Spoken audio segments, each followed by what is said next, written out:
Hi hello வணக்கம் மக்களே. கிட்டத்தட்ட ஐபிஎல் பற்றி உங்களுக்கு சொல்லவே தேவையில்லை. 2008 ஆரம்பித்து 17வது சீசனில் ஒரு 2 மாதத்தில் ஆரம்பிக்க போகுது.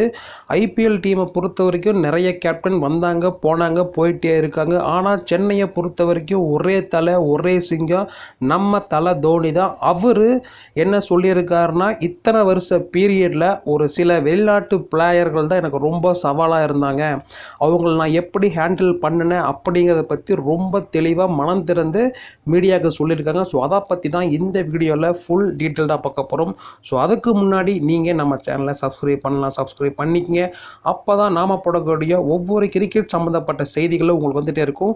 ஸோ வாங்க வீடியோவை ஃபுல்லாக பார்க்கலாம். ஐபிஎல் 2024 T20 கிரிக்கெட் தொடர் வரும் மார்ச் 22ஆம் தேதி துவங்க உள்ளது. இந்த தொடரில் நடப்பு சாம்பியனாக களமிறங்கும் சென்னை சூப்பர் கிங்ஸ் 6வது முறையாக கோப்பையை வென்று சாம்பியன் பட்டத்தை தக்க வைக்கும் முனைப்புடன் களமிறங்க உள்ளது. அதற்கு 5 கோப்பைகளை வென்று கொடுத்த அனுபவமிக்க ஜாம்பவான் கேப்டன் MS தோனி துணையாக நிற்க உள்ளார். பஞ்சாப், டெல்லி போன்ற மற்ற அணிகளில் வருடத்திற்கு ஒரு கேப்டன்கள் மாறும் நிலையில் ஐபிஎல் துவங்கப்பட்ட 2008 முதல் கேப்டனாக செயல்பட்டு வரும் தோனி சென்னை அணிக்கு வரப்பிரசாதமாக திகழ்கிறார் என்றே சொல்லலாம். கடந்த 16 வருடங்களில் 226 போட்டிகளில் கேப்டனாக செயல்பட்டுள்ள தோனி 133 வெற்றிகளை பெற்று 5 ஐபிஎல் கோப்பை, 2 சாம்பியன்ஸ் லீக் கோப்பை, T20 கோப்பைகளை வென்ற பெருமைக்குரியவர். இந்த நிலையில் சர்வதேச கிரிக்கெட்டை விட்ட வெளிநாட்டு வீரர்களை பற்றி தெரிந்து கொள்வதற்கு ஐபிஎல் தொடர் தான் நமக்கு உதவியதாக MS தோனி தெரிவித்துள்ளார்.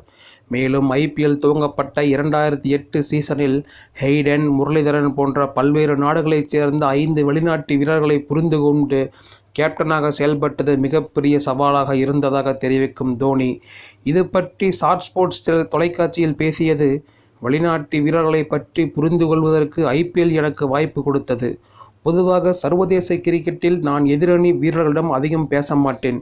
ஆனால் வெளிநாட்டு வீரர்கள் கிரிக்கெட்டை பற்றி என்ன நினைப்பார்கள், அவர்களுடைய கலாச்சாரம் என்ன என்பது போன்றவற்றை ஐபிஎல் தொடரால் என்னால் புரிந்து கொள்ள முடிந்தது. 2008 சென்னை அணி நல்ல ஆல்ரவுண்டருடன் சமநிலையுடன் இருந்தது. குறிப்பாக Matthew Hayden, Mike Hussey, Muttiah Muralitharan, Makhaya Ntini, Jacob Oram போன்ற அனுபவம் மிகுந்த வீரர்களை எங்களுடைய அணி கொண்டிருந்தது. அந்த அனைவரையும் ஒரே அணியில் வைத்திருந்து அவர்களை புரிந்து கொண்டு செயல்பட்டது மிகப்பெரிய சவாலாக இருந்தது. பொதுவாக நீங்கள் அணியை வழிநடத்தும் போது அதில் உள்ள ஒவ்வொரு வீரர்களையும் புரிந்து கொள்வது அவசியம் என்று நான் நம்புவேன். அதே சமயம் ஒரு முறை நீங்கள் உங்களுடைய வீரர்களின் பலம், பலவீனம் ஆகியவற்றை தெரிந்து கொண்டால் பின்னர் அணியை சரியான பாதையில் நடத்துவது எளிதாகிவிடும் என்று கூறினார்.